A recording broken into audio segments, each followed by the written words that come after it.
After 7 years of marriage, my husband seems to have had an affair. In the middle of the night, he came home drunk and was carried home by his subordinate, who knocked on our door. I put my daughter back to sleep after she was woken up by the noise, cleaned him up, and propped up his pillow to prevent him from choking on his vomit. He caressed my face and muttered, "Jenny, you're still the best to me." Looking at his sleeping profile, I didn't close my eyes all night. I'm still the best to him. That means someone else isn't being nice to him. Ethan's phone password is my birthday, and I've always known it. I just think that everyone should have some personal space, so I've never checked his phone. After 7 years of marriage, he is a good husband and a great father. I trust him completely, so naturally I have no reason to look at his phone. But today, I suddenly became curious. He was sleeping soundly, reeking of alcohol, breathing heavily and deeply. He was unconscious.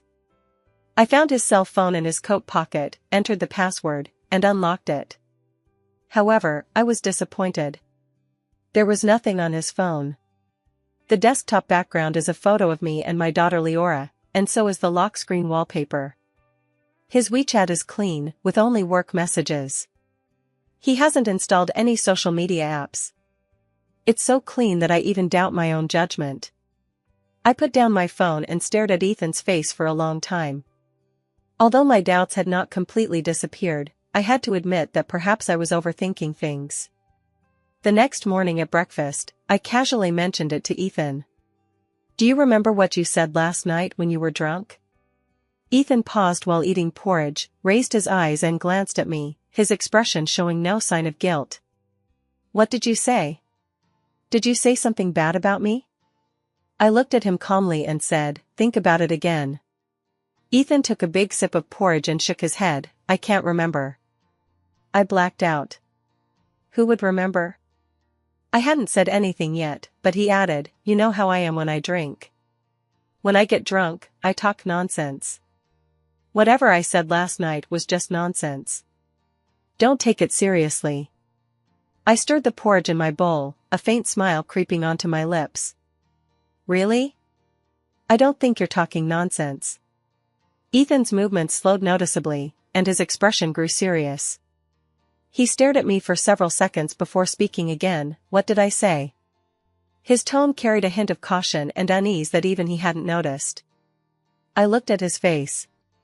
He felt uncomfortable under my gaze and shifted his eyes away. After a long pause, I suddenly laughed out loud and said, "You said you would love only me for the rest of your life. What, you don't mean it anymore now that you've sobered up?" Ethan suddenly looked as if he had let out a huge sigh of relief. I thought I had said something outrageous. "You scared me." He then laughed and said, "I take back what I just said. This isn't nonsense. Everyone in the company knows I love my wife the most." I smiled and didn't say anything else. Ethan went to work. I took my daughter Leora to school. Leora just started kindergarten and gets along well with the other kids in her class. The teacher also likes her personality very much. When I handed my daughter over to her teacher, she waved excitedly and said goodbye to me. This was in stark contrast to the other children around her, who looked miserable because they had to go to school. After saying goodbye to my daughter, I got ready to drive home. Suddenly, my phone on the center console buzzed and a WeChat message popped up. It was from Ethan. But he quickly deleted it, probably because he sent it to the wrong person. Although the message only popped up for a brief moment, I still saw it. "Don't joke around like that. Didn't we take measures last time?" The sun outside the car was scorching hot, shining through the window and burning my back. The air conditioning in the car wasn't on yet. Even though it was hot and sticky, I felt like my heart had been plunged into an ice cellar. I was completely cold. I pretended not to see the message and drove home. I sat in my study for half an hour. My mind was filled with what Ethan had said last night and the message I had just received. Actually, strictly speaking, I don't believe in eternal love in this world. Even though Ethan and I seem so in love.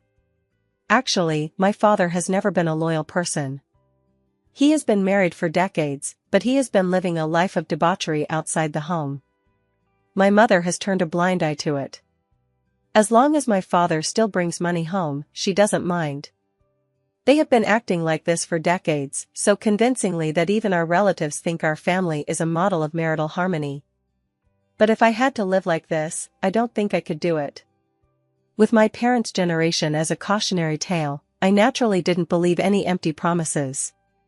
So I was always prepared for Ethan to cheat on me. I just didn't expect it to happen in such a dramatic way. Come to think of it, Ethan and I have been together for 12 years. We met in college and got married shortly after graduation.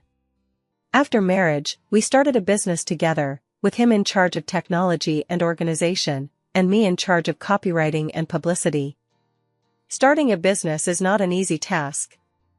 During the most challenging times, we ate instant noodles and salted vegetables with plain rice porridge for an entire week, with less than 5 hours of rest each day. Because we were afraid that the project would go wrong, we had to do everything ourselves and were busy all day long. Later, we finally managed to build up our startup company bit by bit, and it gradually grew in size and became more and more promising. After getting through those initial difficult days, our lives gradually improved, and our careers began to take shape. Later, I became pregnant with Leora, so I slowly stepped back from the company and stopped getting involved in its affairs, but I continued to support Ethan behind the scenes. All our friends say we are a perfect couple, and that without me, Ethan would not be where he is today. Because I have been at home taking care of our daughter, I haven't been to the company in a long time. In my spare time, I write articles online, and I have almost no contact with Ethan at work. So naturally, I had no idea what Ethan was going through at work or who he had met. I sat in my study all morning and didn't write a single word. I kept thinking, if Ethan really cheated on me, what should I do next? In the afternoon, I received a call from Ethan asking me to deliver some documents to the company. Ida, the administrative manager at the company, is a veteran employee who has been with us since the company was founded, and I am familiar with her.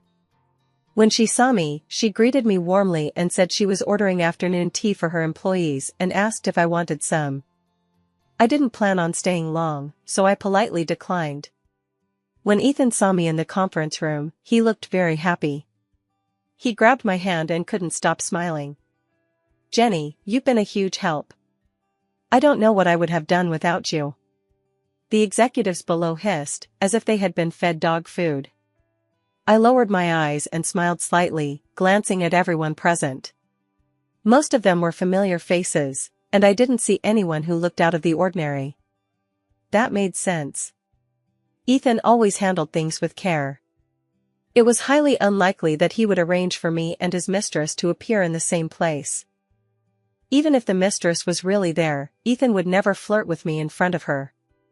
So it must have been someone below the executive level or someone outside the company. I just didn't think of that. Some wildflowers often like to jump around in front of their owners. While I was still thinking about how to find this woman, she took the initiative to come up to me. Before leaving, Ethan told me that the company would serve afternoon tea later and asked me to stay and have something to eat before leaving. I didn't bother explaining to him that I had already politely declined the HR manager's offer, so I just nodded and said nothing. Furthermore, I haven't been there for a long time, and I want to see how the company is doing now. The basic systems and benefits of the company were actually proposed and improved by me at the beginning. There is a systematic and clear promotion and salary increase system, and the management is relatively flat and humanized. Therefore, employees are very loyal to our company, and it is rare for long-term employees to suddenly resign. For a long time, the company has implemented the same system without any changes. As I walked along, many familiar faces greeted me. They called me Jenny so often that I felt a little embarrassed. Come to think of it, it's been a long time since anyone called me that. Nowadays, I am most often referred to as Leora's mom or Mrs. Ethan. It's been a long time since anyone called me by my name, Jenny. In the middle of the process, I went to the restroom. When I came out to wash my hands, a young girl was touching up her makeup in front of the mirror. When she saw my face in the mirror, she suddenly screamed and shouted in an exaggerated tone, "Jenny! You're Jenny, right?" I was startled by her and glanced over at her. What I saw was a beautifully made-up face. She had full cheeks, long, curled eyelashes, and bold lipstick. She had an oval face, almond-shaped eyes, and cherry lips. She was very pretty. "Who are you?" I asked. I didn't recognize her face. She smiled apologetically and said, "Oh, I'm a new intern at the company. My name is Ira." I said, "Oh, that's nice. You seem very energetic." "Jenny, you too, your skin is so good, you can't even tell you're over 30. Ira smiled at me. "Mr. Ethan always praises your beauty in front of us, and now that I see you, it's true." I grabbed 2 paper towels, wiped my hands, and smiled at her. What else did Mr. Ethan say about me? She propped her chin on her hand, pursed her lips, and thought hard for a moment before smiling apologetically. I think that's about all I remember. I didn't really hear him say anything else. At that moment, I didn't hesitate for a second. I knew immediately that this was Ethan's mistress. Really? I threw the tissue I had wiped my hands on into the trash can, my tone as casual as if I were talking about the weather. "Ethan often talks to me about work." I smiled at her, but he said that the new intern is not as qualified as previous recent graduates. Ira stared at me, her face turning pale. I tilted my head at her, confused, and asked, "He wasn't talking about you, was he, Ira?" Ira must have been very upset by what I said. She didn't say a word until I left the restroom, and her face was as dark as night. I chatted with Ida, the administrative manager, for a while and got a general idea of what was going on in the company recently. Not long after, the afternoon tea that had been ordered for the company arrived. She personally brought me a warm latte and smiled, saying, "Jenny, your taste hasn't changed in the past few years, has it? I remember you like this. Although you said it wasn't necessary, Mr. Ethan specifically instructed me, so I couldn't dare to neglect you." I thanked him, and out of the corner of my eye, I saw Ira holding a milk tea nearby, frowning and complaining to her colleague. "I told you I wanted 0 sugar, 0 sugar. It's like you don't understand me. You still gave me regular sugar. I'm trying to lose weight, and this place is so bad. I wouldn't even touch a milk tea under 30 yuan normally." Every word entered my ears, and Ida, who was standing next to me, naturally heard everything as well. "Ira." Ida's expression darkened, and she raised her voice, not indulging her in the slightest. "Afternoon tea is an employee benefit, purchased uniformly by the administration department. Due to the large number of employees, there are regulations regarding the budget and process, and customization is not supported. I have already made this clear to you before. If you don't like it, you can choose not to order it. Please don't complain about it after receiving it." Ira only then noticed that the person involved was right there, and she turned pale with fear. Seeing me standing next to Ida, her expression grew even uglier. She crouched down and slunk back to her workstation. I stayed at work until evening, calculating the time, and figured it was about time for my daughter to get out of school. I remembered that the teacher had said there would be a parent-child game for homework that night, which required parents to help their children complete. So before leaving, I decided to tell Ethan to leave work early and go home. When I walked to his office door, I heard Ira's voice coming from inside. "Mr. Ethan, Ida criticized me in front of the entire office again today. She's being too much. She didn't even give me any face." Her voice was sweet and coquettish. "You must have done something wrong again, you little scatterbrain." Ethan's voice was tinged with laughter. "How can you say that about someone? I'm getting angry. I just calmed you down, and you don't even appreciate it." Okay, I'm sorry. I'll buy you a bag, okay? And your wife, I don't know what you saw in her back then. Now I've finally met her in person, and she's just SOSO. She's old and doesn't suit you at all. Ira, I've told you so many times not to talk badly about my wife." Ethan's voice grew serious. "You're being mean to me again because of her. You just think I'm inexperienced and not very smart, don't you?" I turned and walked away, not listening any further. You see, men are like that. Even though they've clearly cheated, they still need to assert their authority in front of their mistress. It's as if the more affectionate they appear, the less guilty they feel. That evening, I sent Ethan a message on WeChat, asking him to come home early. He must have been putting Ira to bed because he didn't reply for a long time. I have a dinner meeting with clients tonight, so I won't be back late. Get some rest, I love you. At that moment, I was sitting on the bedside telling Leora a bedtime story. She opened her big eyes and asked me curiously, "Mom, why did the little mermaid choose to turn herself into foam rather than tell the prince the truth?" I smiled and said, "Because if she clings to love, she won't be able to obtain an immortal soul." Leora looked confused. "So she loves the prince?" I thought for a moment and replied, "Maybe she did, but she loves herself more." Leora thought about it for a long time, but with her little brain, she probably couldn't understand why there were so many different kinds of love.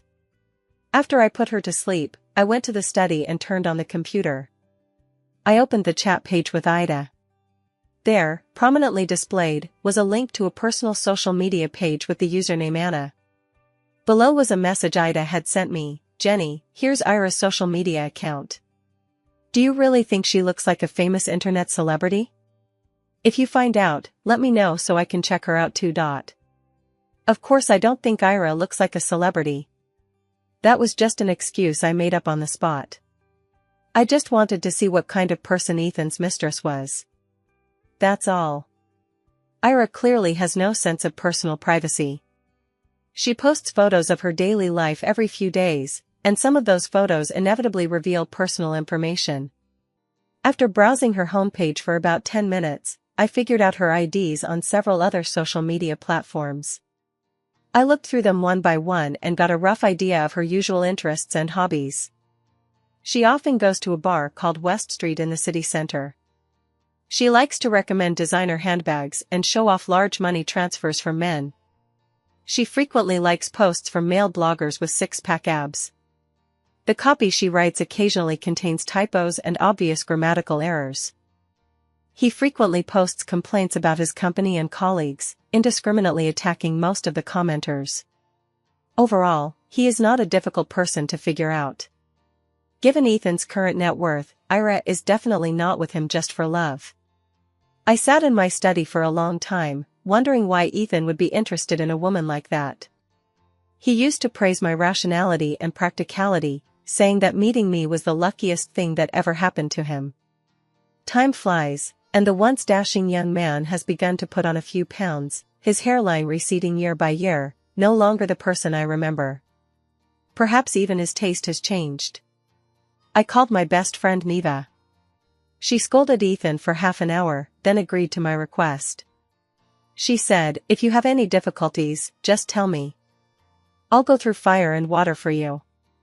After hanging up the phone, I suddenly burst out laughing. I laughed at myself for almost believing that I was the princess in a fairy tale who would live happily ever after. Perhaps life and fairy tales have something in common. Beautiful pumpkin carriages and elaborate dresses return to their original state once the time is up. Marriage is the same. 7 years, 7 months, there is no difference.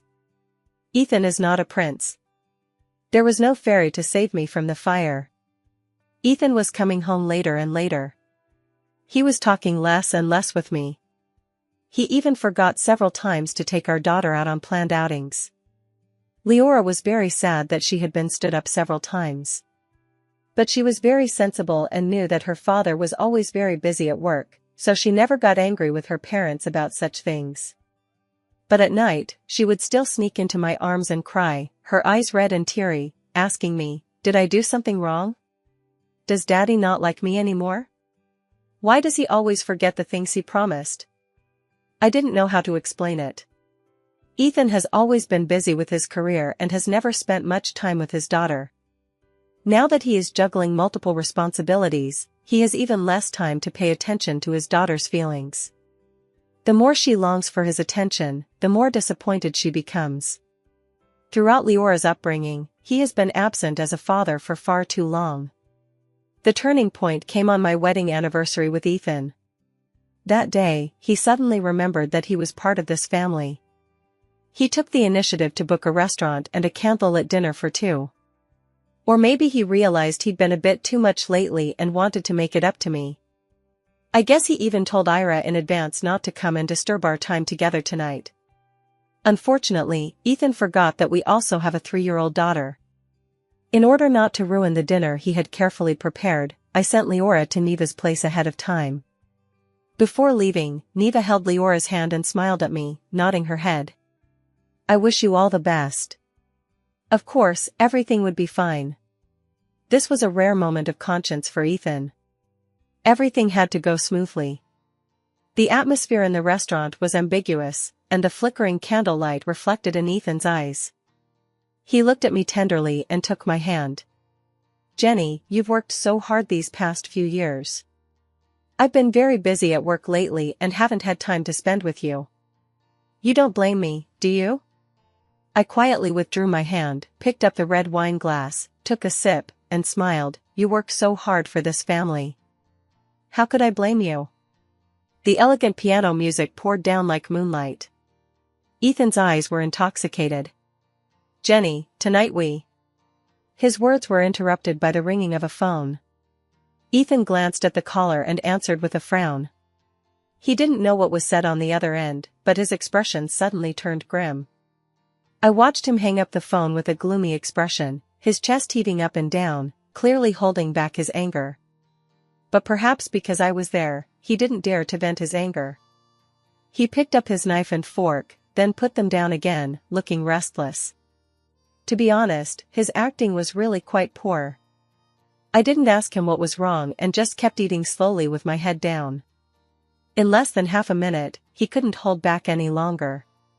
Jenny, there's an emergency at work. I have to go right away. He hesitated as he spoke, but his hands were already reaching for his coat. I'm sorry. Finish your meal and go home first. I'll be back soon, okay? I nodded understandingly. He immediately got up and left, his footsteps disorderly, but he didn't forget to pay the bill. I watched his back and slowly sat up straight, picking up a napkin to wipe my mouth. You must be tired, Ethan. How long can you keep this up? Ethan returned home quickly, as expected. Compared to the chaos when he left, he looked like a defeated rooster when he returned home. He was disheveled and dejected. It was understandable. After all, he had gone to catch someone cheating. After all, she was his own little flower that he had nurtured with his own hands, and now she had suddenly hooked up with a younger man. Who wouldn't find that hard to swallow? I bet he's probably wondering if Ira spent all those nights she wasn't with him with other men. Suspicion is the best spice between the sexes. All I need to do is comfort him appropriately to keep him under control. Poor Ethan. He's really fallen for her. I pulled him into my arms, patting his back gently like a child. You work so hard, I feel so sorry for you, husband. In front of the full-length mirror, I let out a faint, almost invisible cold smile. Ethan stood with his back to the mirror, hunched over, his head buried deep in the crook of my neck, his body trembling slightly. Even though he felt so miserable inside, he dared not say a word of truth to me. After a long time, he sighed deeply and whispered, Jenny, I love you. I smiled and kissed his forehead. I love you too, forever. Ira is definitely not a pushover. She's even more foolish than I imagined. After breaking up with Ethan, she was fired by the HR department for inadequate work performance, and didn't even make it through the probationary period. Ira was clearly dissatisfied with this outcome. She felt that Ethan was settling a personal grudge. So she caused a scene at the company, making Ethan's affair with her common knowledge. Ethan was so angry that his face turned pale, showing no mercy, and directly asked the security guard to throw her out. At that moment, I happened to be at the company looking for Ethan. Ira found my car in the basement, frantically banging on the window and screaming hysterically. You bitch, you must have done something behind his back. He was supposed to be celebrating your anniversary, why did he suddenly show up here? You don't even have the slightest ability to keep a man. If you can't keep him, just give him to me. You're so old, and he's already cheating on you, yet you're still clinging to him. Don't you feel disgusting yourself? I found it pretty disgusting. But seeing Ira go crazy made me laugh even more. I rolled down the window a little so she could hear me. What, you still think you can get ahead? I asked her with a smile. Ira was so angry that her face turned red. What do you mean? He said he would divorce you. You're not a child anymore. Do you really believe what a man says when he's driven by his lower half? I raised my eyelids and looked at her. What makes you think Ethan would divorce me because of you? He loves me. He has no feelings for you anymore. Who do you think you are? Ira screamed hysterically at me, her eyes bloodshot and her face filled with rage. First of all, the company was founded by Ethan and me after we got married, so it's joint property. If we get divorced, he'll have to give me half of everything he owns, and as the one who cheated, he'll lose even more. That money is way more than what it would cost to buy you 2 handbags. Even your bags, I can sue to get them back as the original owner. I looked into her eyes, smiling even more. Do you think Mr. Ethan won't be able to figure out this bill? Do you really think he doesn't have feelings for me? I paused and looked at her with a smile. Why do you think he doesn't allow you to say a single bad word about me? Ira stood frozen in place. That's how it is. Men are like that. They want everything. And I paused, my gaze sweeping down her body. Everyone in the company is familiar to me. With your qualifications, even if you do rise to the top, do you really think you'll be able to win people over? You think I kept Ethan because of love? I smiled lightly. Ira, you're being a bit too naive. She looked at me in disbelief, as if she had just met me for the first time today. Before leaving, I suddenly remembered something and asked her, by the way, the male model I arranged for you has a pretty good build, right? Ira's eyes flickered slightly, as if she had realized something. Her face turned pale, and she trembled, unable to speak. Overseas returnees, rich second generation, corporate executives, annual salary of $1 million, gentle and considerate, generous and open-minded. I smiled with my eyes crinkled, a persona tailored just for you. I hope it suits your taste. Ira let out a blood-curdling scream. The next second, she took off her high heels and tried to smash my car window. You bitch. You slut. You're going to die. I already had my foot on the gas pedal and drove out of the parking space, leaving her standing there eating exhaust fumes. The rumors at the company eventually reached my ears. I prepared myself and had a heart-to-heart talk with Ethan. I said, I never thought you would cheat on me. I can't accept it. I said, we were so good together. What did I do wrong? I said, Ethan, I feel sick. I want a divorce. When I got emotional, I even shed 2 tears. Ethan naturally refused. He frantically admitted his mistakes and softened his tone. He even knelt in front of me and swore that he would never make the same mistake again. I looked at him and said nothing, remaining silent for a long time. Feeling guilty towards me, Ethan's attitude began to change. He came home more often and started talking sweetly. He even started cooking, something he hadn't done in 800 years. He started spending more and more time with Leora. To be honest, it was kind of fun to see him so scared. Ira never showed up in my life again. Ethan now wants nothing to do with her, and she won't have a chance to tell him what I did. Even if she did, Ethan would choose to believe me. After all, who wouldn't know which one to believe between a mistress who's playing both sides and a loyal, responsible wife and mother? Ethan's parents came to my door personally to plead his case, asking me to forgive him for his momentary lapse in judgment, considering our long-standing relationship. At this point, I felt like I should stop. I told Ethan that I was still very confused and needed to get out and think about our relationship. I wanted to go to Sonia with Neva. Ethan didn't say a word, just booked the tickets for Neva and me and told me to have a good time. He stayed home to look after the kids. Neva and I were lying on the beach in Sonia, sunbathing. She pushed her sunglasses up and raised her eyebrows, asking me, Are you really not going to leave him? Cheating is either 0 times or countless times. I laughed and said, let's see. He's been behaving himself lately. Neva snorted, foolish. That's just a trick to confuse you. That dog knows you can't live without him. Let's put that aside for now. I sat up and looked at Neva. I might need to borrow another female performer from you later. Neva rolled her eyes. You're addicted to this, aren't you? How come I'm part of your game? I'll say it again, I run a legitimate entertainment company. Oh, but I'm paying for it.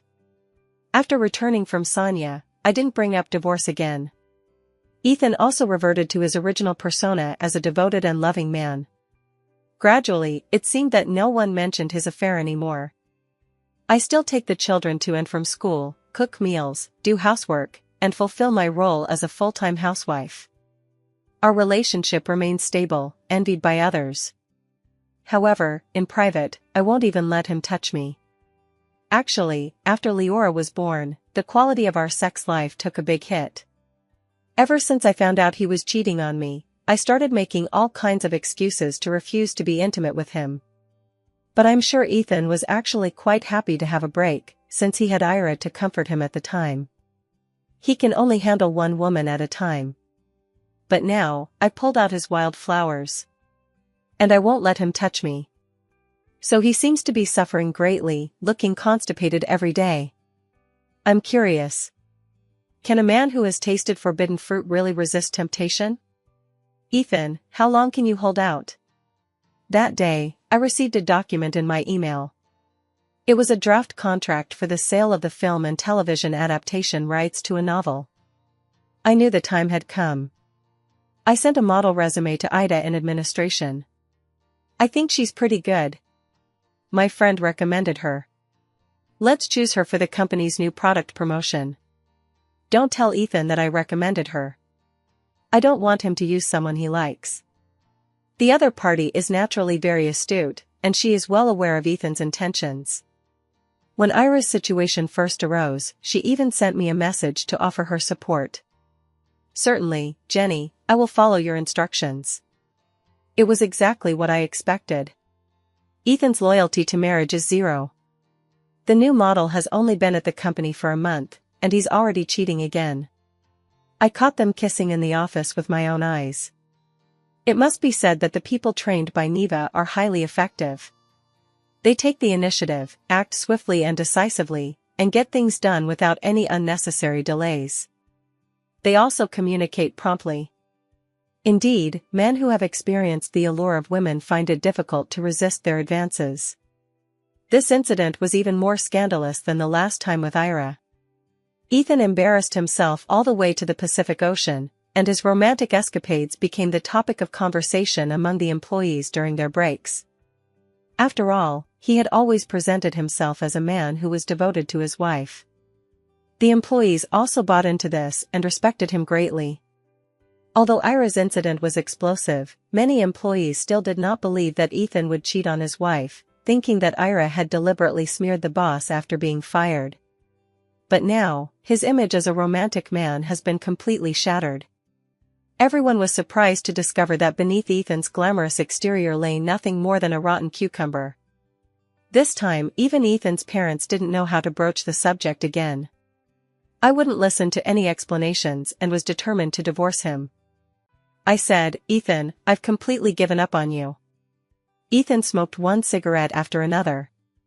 Seeing that there was no hope of reconciliation, he could only silently agree. Perhaps he also felt that this marriage really had no reason to continue. The division of property went smoothly.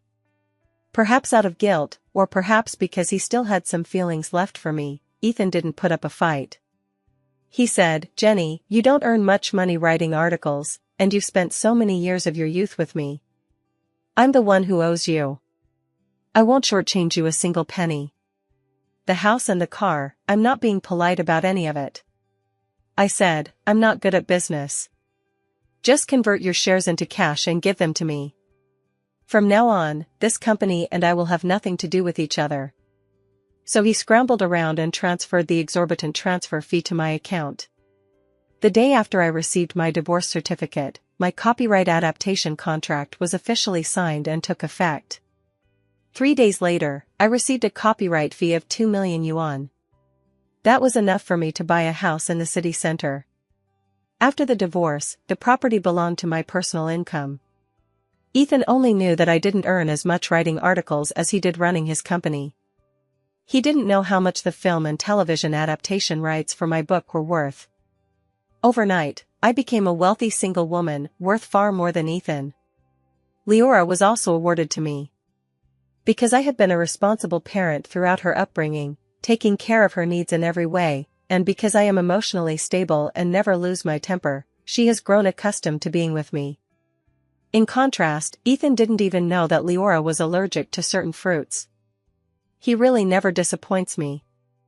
I don't know how much the divorce has affected Ethan. But a large sum of money for the transfer of shares and the cash value of the house must be weighing heavily on him. On top of that, the scandalous affair that erupted during our divorce tarnished the company's image, causing its market value to plummet. Many of our former partners canceled their collaborations out of concern that Ethan's reputation would reflect negatively on them. In just half a month, the company's market value has shrunk to half of what it was. I heard that Ethan is so worried that he can't even eat. When I saw Ethan again, it was at the door of my newly purchased house. He was waiting for me at my doorstep with fruits and candies. He had changed so much, his body was much more stooped, and his hair had turned much whiter. Looking at his face again, it seemed as if he had suddenly aged more than 10 years. Even Leora didn't recognize him at first glance. She timidly hid behind me, then hesitantly called out, "Dad?" Ethan's face quickly lit up with joy. He opened his arms to Leora and responded cheerfully. Leora was delighted and rushed over to him. I opened the door and let him in. We sat facing each other in the living room, drinking tea and chatting. Leora was doing his homework in the room. He still called me Jenny. He looked at me with gentle eyes and recalled a bunch of past memories, finally saying to me, "I heard you've been doing well lately." As I expected, he asked me to lend him money. I laughed and refused, leaving no room for negotiation. "Ethan, when you were cheating on your wife and sleeping with other women, did you ever think you'd end up like this? When you gave up the opportunity to go out with your daughter to cultivate your relationship and instead spent time with your young lover, didn't you think about this?" Ethan was a bit embarrassed and didn't know where to put his hands. I stood up and handed him back the bag of mangoes he had brought. Also, Leora is allergic to mangoes. You didn't know that? Finally, Ethan left with his tail between his legs, looking very embarrassed. He didn't even dare to say goodbye to Leora. His daughter stood at the door, looking sadly at his back. Dad really hasn't changed a bit. About 3 months later, I heard that many senior employees had left the company. Yes, I recruited them. I am currently working as a marketing director at Neva. Neva is a rich kid. His family has everything except money and connections. Almost all of my old employees who were good friends with me and had the right professional skills were poached by Neva's company. When it didn't match, I followed Neva's advice and introduced them to other companies with promising prospects. Those were all talented individuals who had survived the test of time, each with strong professional skills. Thanks to the reliable reputation I established during the early days of my startup, even though I haven't worked with them for several years, they still trust my character enough to collaborate with me. Neva looked at the resume and was so impressed that she kept giving me a thumbs up. She said that I had made a good friend. Not only did I fill the vacancy, but I also helped her out. I told you, Ethan is nothing without you. You're so foolish to marry so young. Just say you've never been married. Leora is the daughter of her father who abandoned her. Don't ever mention your relationship with Ethan. It's so embarrassing. It's a stain on your life. 6 months after Ethan and I divorced, he suddenly seemed to come to his senses. One evening, he called me. She was shouting angrily on the other end of the phone, "Jenny, tell me clearly, did you poach all the senior executives from the company? You have no conscience. Isn't it enough that you've ruined me like this? Are you trying to kill me? I don't understand, I replied indifferently. Ethan was so angry that he swore, "Don't act innocent in front of me. I ran into Ira on the way here today, and she said that you were the one who planned everything back then. You had already planned to divorce me and divide our property, right? You just want to kill me. All the love we've shared over the years is gone." "Oh?" I said lazily. "Mr. Ethan, are you saying that you didn't cheat on me, but that I planned everything to make you fall out of love with me and send you into Ira's bed myself? Is that what you're saying?" Ethan was so angry he couldn't speak. "Cheating was wrong of me, but you can't."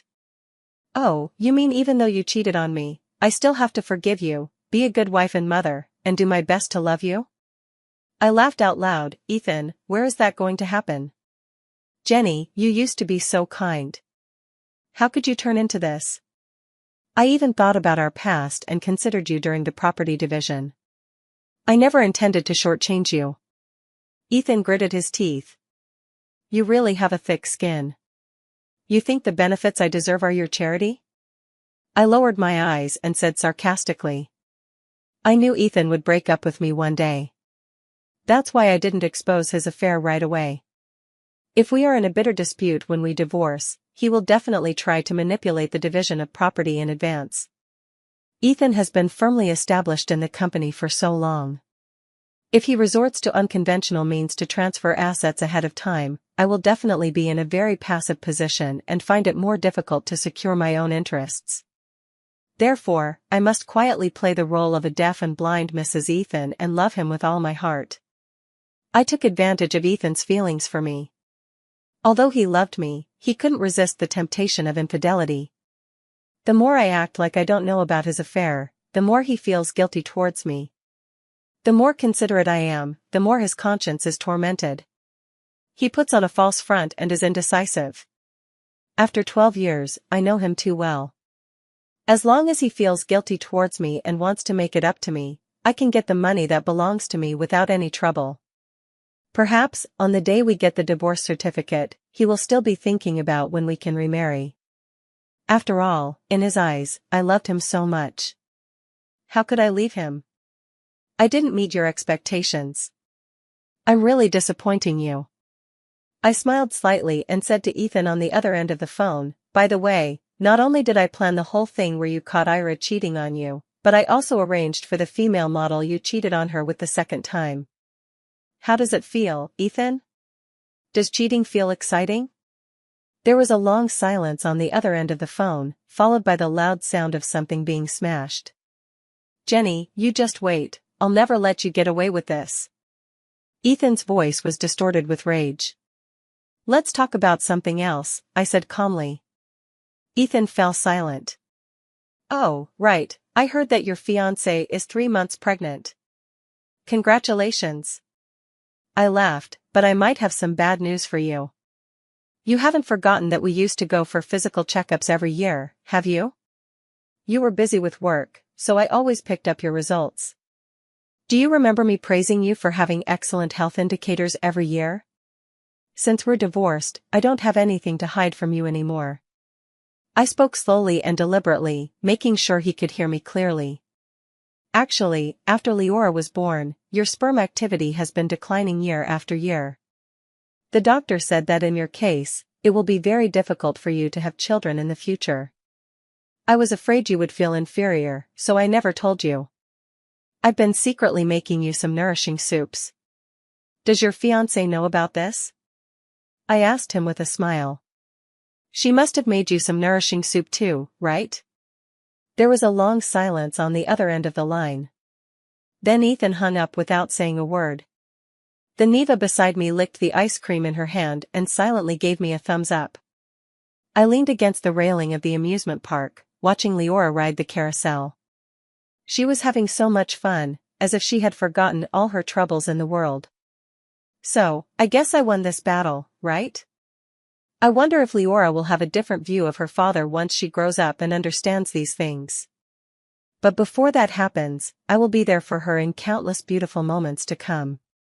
Even if her life had never included a father figure, she would still be the happiest child in the world.